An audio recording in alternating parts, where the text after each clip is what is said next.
प्रिय छात्रों, इसके पहले प्रैक्टिस सेट में आप लोगों ने संविधान का निर्माण के संबंध में क्वेश्चन आंसर पे हमने चर्चा किया था, उसको आप लोगों ने तैयार कर लिया होगा। इसके बाद से संविधान निर्माण के बाद से थोड़ा सा एक टॉपिक और आप लोग देख लीजिएगा, जैसे संविधान का स्रोत वगैरह से क्वेश्चन आता है, उसके बाद से संविधान की समितियाँ वगैरह। चूँकि ये डाटा के रूप में है कि जैसे संघ संविधान समिति का अध्यक्ष कौन हुआ था, प्रांतीय संविधान समिति का अध्यक्ष कौन हुआ था, उसके बाद से अल्पसंख्यक तथा मूल अधिकार समिति का अध्यक्ष कौन हुआ था। तो ये एक तरीके से समितियों का गठन किया गया था, उसको भी थोड़ा सा आप लोग देख लीजिए, एक आध क्वेश्चन उससे भी आने की संभावना बनी रहती है। उसके बाद से संविधान के स्रोत के बारे में देख लीजिएगा कि एकल नागरिकता किस देश के संविधान से ली गई है, उसके बाद से मूल अधिकार किस देश के संविधान से लिया गया है। इस तरीके के क्वेश्चन संविधान के स्रोत, कभी कभी स्रोत में ये रहता है कि चार एक तरफ स्रोत दे देता है और वो किस देश के संविधान से लिया गया उसको सुमेलित करने से संबंधित क्वेश्चन भी आपके एग्ज़ाम्स में आते रहते हैं। तो स्रोत और समितियां भी आप लोग अपने से तैयार कर लीजिएगा। अब जो अगला आपका क्वेश्चन आंसर के रूप में प्रैक्टिस में कराने जा रहा हूँ वो है आपका प्रस्तावना, और इसी प्रस्तावना को उद्देशिका के नाम से भी जाना जाता है, उद्देशिका, और जिसको इंग्लिश में प्रीएम्बल कहा जाता है, प्रीएम्बल।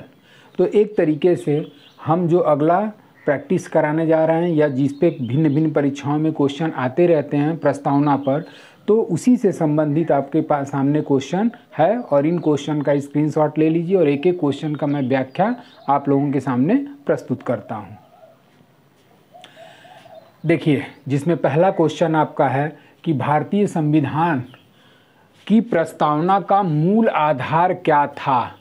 तो जैसे कि संविधान की जो प्रस्तावना थी या जो संविधान सभा का निर्माण हुआ था, उस संविधान सभा के निर्माण में 13 दिसंबर 1946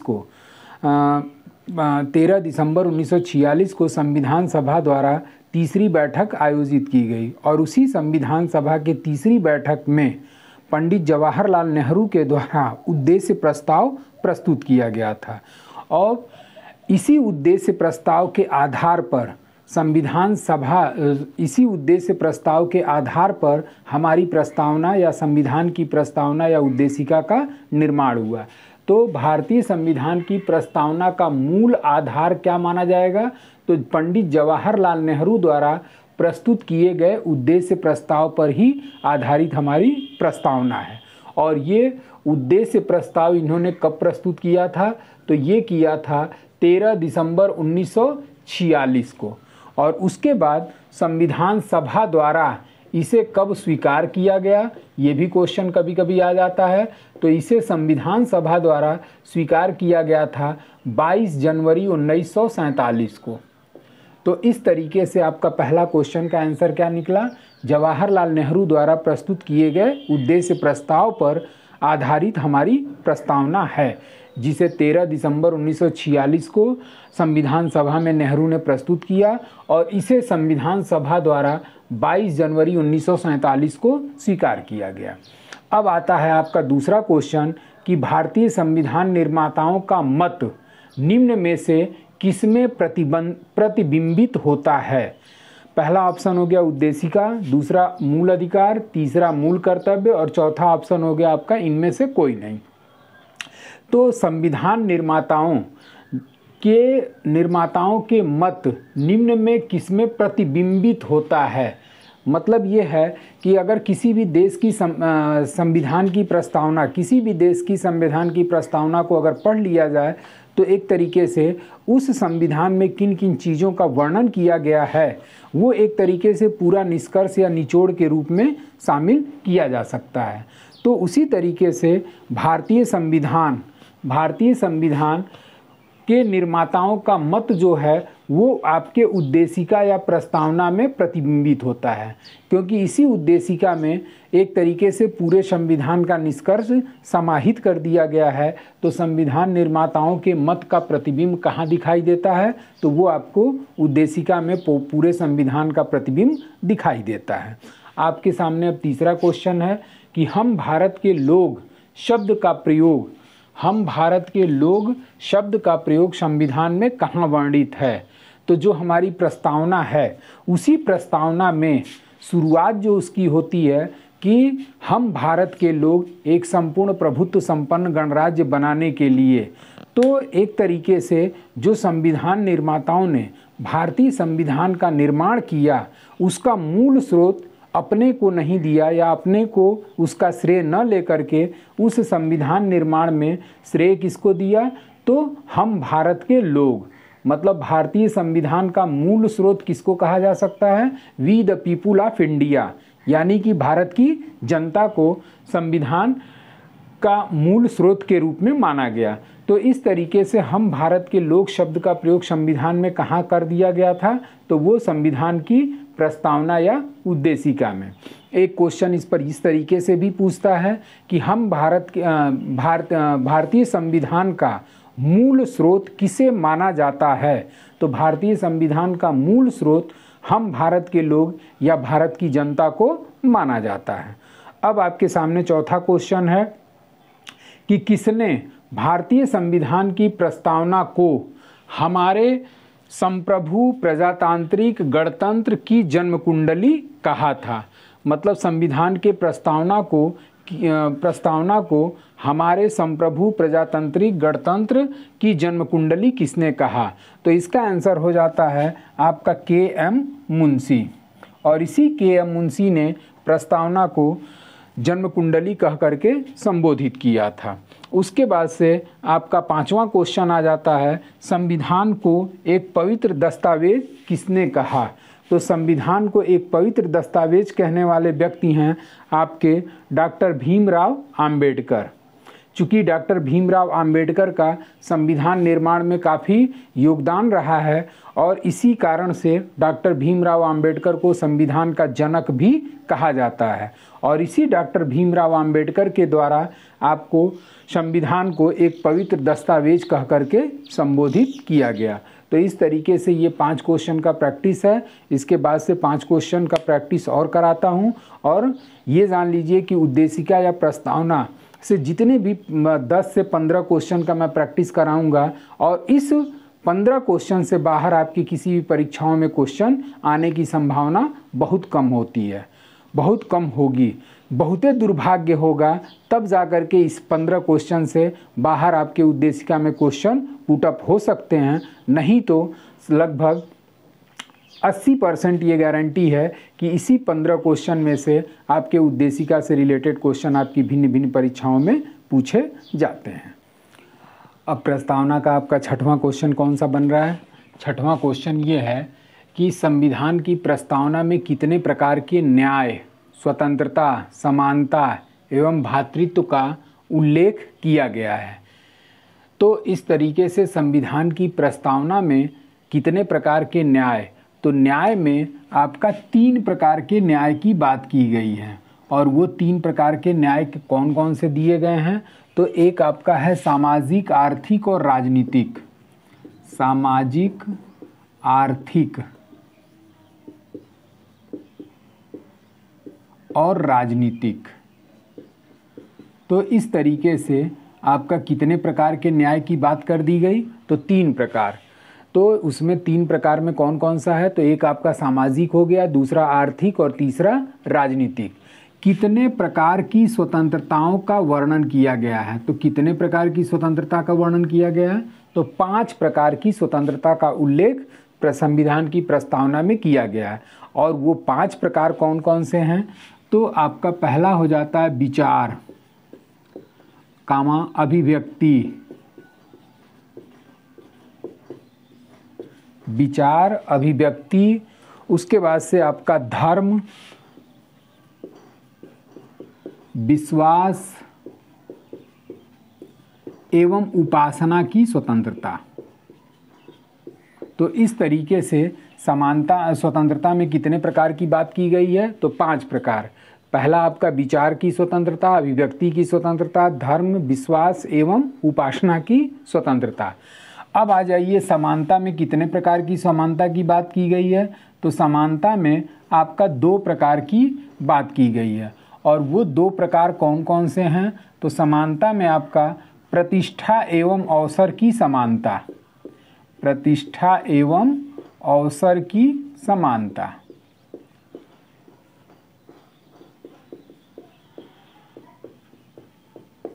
अब कितने प्रकार के भ्रातृत्व की बात की गई है, तो भ्रातृत्व में केवल एक शब्द यूज किया गया है बंधुत्व को लेकर के।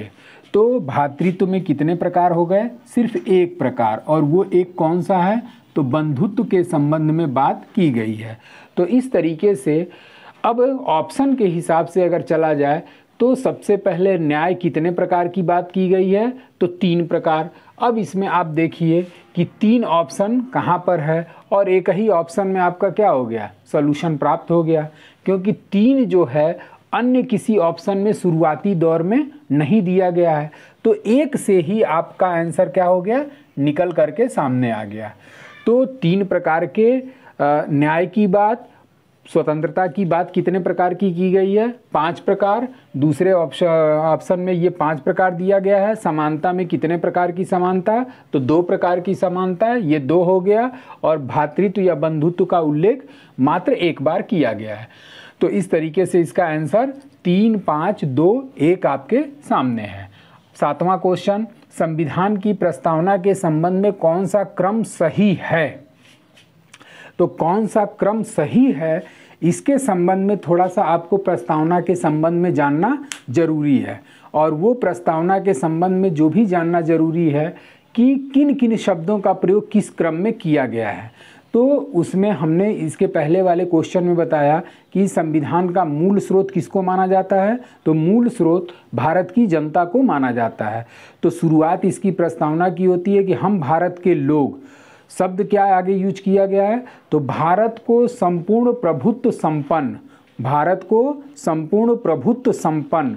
तो सबसे पहले क्या आ गया, संपूर्ण प्रभुत्व संपन्न, यानी कि सार्वभौम सत्ता संपन्न।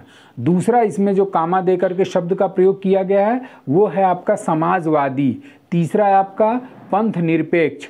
चौथा है आपका लोकतंत्रात्मक। और 5वां क्रम में कौन सा शब्द है, गणतंत्रात्मक। तो इस तरीके से आंसर आपका कौन सा हो जाएगा, सी।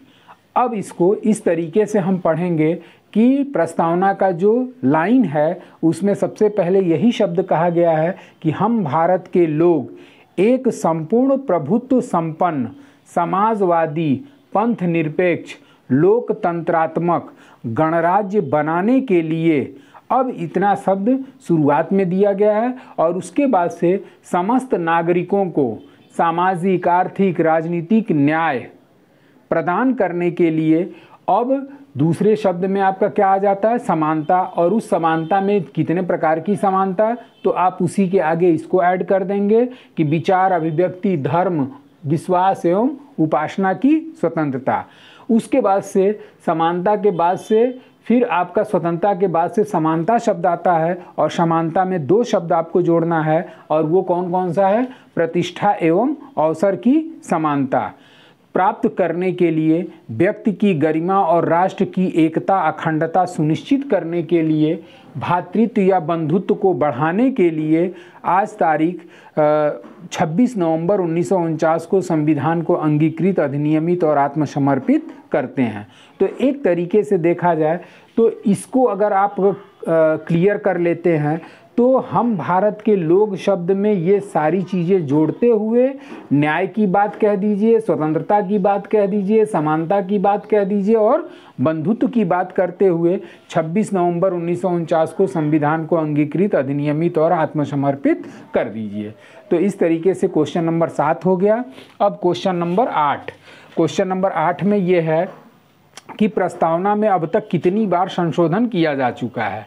ठीक, तो प्रस्तावना में अब तक मात्र 1 बार संशोधन किया गया है और वो संशोधन कब किया गया, तो वो किया गया था 42वां संविधान संशोधन 1976 के अंतर्गत। तो इस तरीके से प्रस्तावना में अब तक मात्र 1 बार संशोधन हुआ और वो किस सन में किया गया था, 1976 में किया गया था। 9वां क्वेश्चन आपका ये है कि प्रस्तावना में संविधान संशोधन के तहत कौन कौन से शब्द जोड़े गए। तो यानी कि आपका जो 42वां संविधान संशोधन 1976 में हुआ, इस 1976 के तहत प्रस्तावना में मात्र एक बार संशोधन किया गया, तो जब एक बार संशोधन कर दिया गया तो उसमें कौन कौन से शब्द जोड़े गए। तो जब संशोधन किया गया तो उसमें आपका पंथ निरपेक्ष, समाजवाद और अखंडता शब्द को जोड़ा गया। तो इस तरीके से आपका ये 9 क्वेश्चन संविधान की प्रस्तावना से रिलेटेड कंप्लीट हुआ। अभी 2-4 क्वेश्चन और इस पे बनने की संभावना है, उसकी चर्चा हम अभी आपसे करते हैं। प्रस्तावना पे क्वेश्चन नंबर 10 आपके सामने कि प्रस्तावना में किस शब्द का उल्लेख नहीं किया गया है। तो प्रस्तावना में आपके आर्थिक स्वतंत्रता का उल्लेख नहीं किया गया है। इसके पहले वाले क्वेश्चन में ही हमने एक तरीके से प्रस्तावना में किन किन स्वतंत्रता का उल्लेख किया गया है, कितने प्रकार की समानता का उल्लेख किया गया है, कितने प्रकार के न्याय की बात की गई है, तो ये सारा अभी इसके पहले वाले क्वेश्चन में हमने डिस्क्राइब किया। तो उसी के आधार पर ये भी क्वेश्चन आपका बन जाता है कि प्रस्तावना में किस शब्द का उल्लेख नहीं है। तो प्रस्तावना में आर्थिक स्वतंत्रता का उल्लेख नहीं किया गया है। अब अगला क्वेश्चन ये है कि किस वाद में सर्वोच्च न्यायालय ने यह कहा कि प्रस्तावना संविधान का भाग नहीं है। अब यहाँ पर जो सर्वोच्च न्यायालय के संबंध में जो बात उठती है और इसी प्रस्तावना को लेकर के सर्वोच्च न्यायालय में तमाम तरह के विवाद उत्पन्न हुए थे, और विवाद ये उत्पन्न हुए थे कि क्या प्रस्तावना संविधान का अंग माना जाए या न माना जाए, और इसके संबंध में तमाम तरह के केसेस वगैरह हुए थे, जिसमें मदन गोपाल का केस था, बेरूबारी का केस था। और जब प्रस्तावना के विवादित मैटर को लेकर के सुप्रीम कोर्ट लोग पहुँचे तो सबसे पहले बेरूबारी के केस में ही सर्वोच्च न्यायालय ने ये कहा कि प्रस्तावना संविधान का अंग नहीं है। चूँकि इसके बारे में बेरूबारी केस के संबंध में मैं आपको संविधान के भाग 1 में इसके बारे में विस्तार पूर्वक बता चुका हूँ कि बेरूबारी केस का फैक्ट क्या था, कैसे डेवलप हुआ और किस तरीके का सर्वोच्च न्यायालय द्वारा डिसीजन प्रदान किया गया। तो अगर बेरूबारी केस को आप लोग डिटेल से जानना चाहते हैं तो उस कंडीशन में आप संविधान के भाग 1 का अनुच्छेद 1 से लेकर के 4 तक की व्याख्या चैप्टर में आप लोग उसको कंसीडर कर सकते हैं। अब तो इस तरीके से सर्वोच्च न्यायालय ने सबसे पहले बेरूबारी के केस में प्रस्तावना को संविधान का भाग नहीं माना। अगला क्वेश्चन ये आ जाता है, क्वेश्चन नंबर 12 कि किस वाद में सर्वोच्च न्यायालय ने प्रस्तावना को संविधान की मूल संरचना के रूप में स्वीकार किया। वेरी इम्पॉर्टेंट केस ये बनता है, और ये एक तरीके से क्वेश्चन क्या पूछ रहा है कि संविधान की मूल संरचना के रूप में स्वीकार किया। किसको स्वीकार किया? प्रस्तावना को स्वीकार किया। तो अभी हम इसके पहले बताएं कि इसी प्रस्तावना को लेकर के तमाम तरह के सुप्रीम कोर्ट में विवादास्पद केसेस हुए थे। अंततः आपका एक केस हुआ था केशवानंद भारती बनाम केरल स्टेट का केस, केशवानंद भारती बनाम केरल स्टेट का केस। और इसी केशवानंद भारती बनाम केरल स्टेट के केस में सुप्रीम कोर्ट ने ये कहा कि प्रस्तावना संविधान का भाग है या अंग है। अब इसके संबंध में और भी तमाम तरह के, इस वाद के संबंध में और भी तमाम तरह के क्वेश्चन उठ जाते हैं, जैसे कि केशवानंद भारती का केस किस वर्ष हुआ। तो केशवानंद भारती का जो केस फाइल किया गया था वो किया गया था 1973 में। अब इसी केशवानंद भारती के वाद में आपका सर्वोच्च न्यायालय ने ये कहा कि प्रस्तावना संविधान का अंग है, और इस केस की डिसीजन देने के लिए 13 न्यायाधीशों का पैनल गठित किया गया था, 13 न्यायाधीशों की पीठ।